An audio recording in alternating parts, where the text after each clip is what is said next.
Coronavirus has completely changed our lives in the most unexpected ways. More and more variants of this deadly disease are being discovered. Although the lockdown is being lifted in various parts of the world, but even the slightest slack from our side can prove to be fatal for us. In today's video, I will talk about 9 plants which you must grow in your home. Maybe you already have some of these plants, but you don't know about their uses. These plants are full of medicinal properties, but by no means am I insinuating that these plants are a substitute for any medicines. You must consult a doctor even if you have the slightest symptoms of the virus. These plants will only assist you in dealing with the symptoms. Even if you don't have any symptoms, you can still grow and consume these plants as a preventive measure. Starting with the ninth plant in today's list, which is neem plant. This plant is very famous for its antiviral and antibacterial properties. This is a very commonly used plant in a lot of Ayurvedic medicines. You can consume a few tender leaves of this plant in the morning on an empty stomach. This plant can be grown very easily in a deep pot if you don't have any neem plants growing around your home. This plant can also be grown as a bonsai. The next plant, the eighth plant on our list today, is Tulsi. I have repeated multiple times in my past videos that if you have space for only one plant, then Tulsi should be your number one priority. If you have flu-like symptoms, you can make a herbal concoction using Tulsi. You can add some cloves, some ginger, Tulsi leaves to some boiling water, and you can drink that throughout the day for at least 5 to 6 days. Even the seeds of Tulsi have a lot of medicinal benefits. They can also be consumed. You can soak some Tulsi seeds overnight and the next day you can consume them. They are supposed to have a lot of anti-inflammatory, anti-aging properties. Tulsi plant is also an air purifying plant as well as an oxygen boosting plant. As if we needed any more reasons to grow this. The seventh plant on our list is Giloy.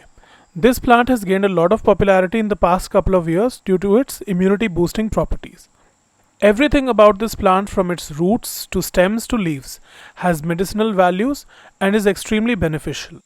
A concoction made by adding the wooden part of this plant in boiling water is generally administered or recommended to those people who have persistent fever for more than 3 weeks. This is a climber plant, a very fast growing climber plant, so you can either grow this near a tree because it needs something to cling on to, or you can also grow this in a pot, but you will have to make sure you will have to provide it with some kind of support. The sixth plant on our list is the multivitamin plant. You can see the botanical name of this plant on the screen. As is evident by the name of this plant, the leaves of this plant are rich in a lot of multivitamins and antioxidants. You can add them to your daily cooking. You can make chutney from the leaves of this plant, and definitely try to add them in your daily cooking just like we use curry leaves. This plant is very commonly available in your local nurseries, but if for some reason you cannot visit a nursery right now, or if this plant is not available in the nursery, you can also try buying this from Amazon. If I find this plant online, I will definitely share a link with you in the description box of this video. The fifth plant on my list is Stevia, a natural sweetening agent. If you have somebody in your family who is diabetic, or if you are very calorie conscious, then this is a must-have plant for you. In COVID patients, it has been observed that the sugar levels of the patients go up. Also, there are certain medications, certain steroids which negatively increases your blood sugar levels. So controlling the sugar levels of such patients become extremely important. So if you are recovering or fighting the disease right now and you are craving something sweet to drink, maybe some sweet tea or something, you can use the leaves of this plant as a substitute for sugar. You can also collect the leaves of this plant and dry them away from direct sunlight. This will last you a long time this way. Fourth on my list is lemongrass. The leaves of this plant are extremely fragrant and they will help you with nausea.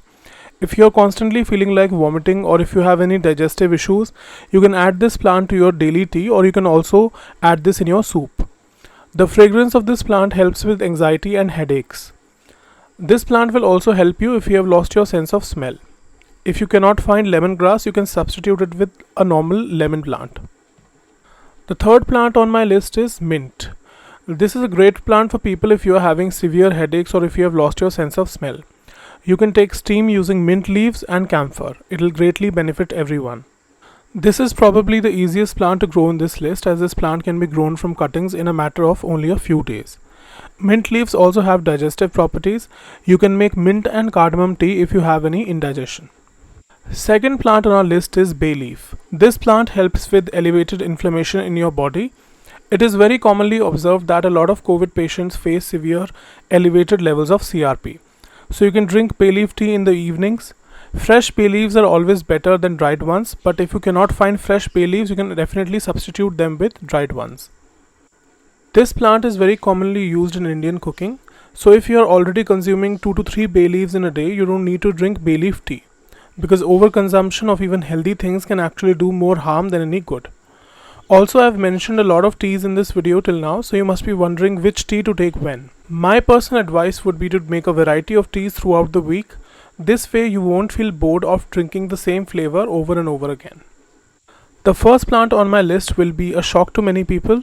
A lot of you will find it quite unexpected. Yes, we are talking about Sadabahar, also known as Vinca. This is an extremely common plant. Most people don't even bother growing this plant in their homes anymore because this is considered to be such a mediocre plant.